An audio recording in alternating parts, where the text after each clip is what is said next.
Hi hello வணக்கம் welcome to Sania சமையல். Today ஒரு ஈவினிங் ஸ்நாக்ஸ் பார்க்கலாம் வாங்க.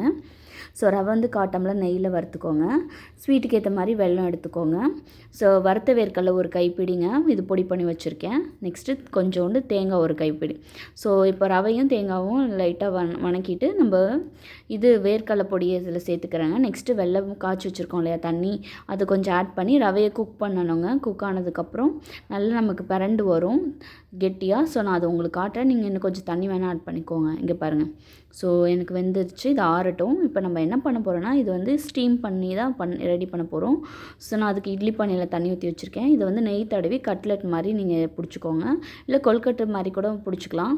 ஸோ நெய் தடவியாச்சு. இப்போ வந்து எனக்கு இது கொஞ்சமாக தாங்க இது நான் பண்ணேன். 7 பீசஸ் வந்துச்சு எனக்கு.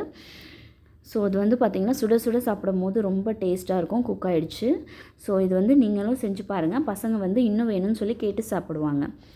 தேங்க்யூ.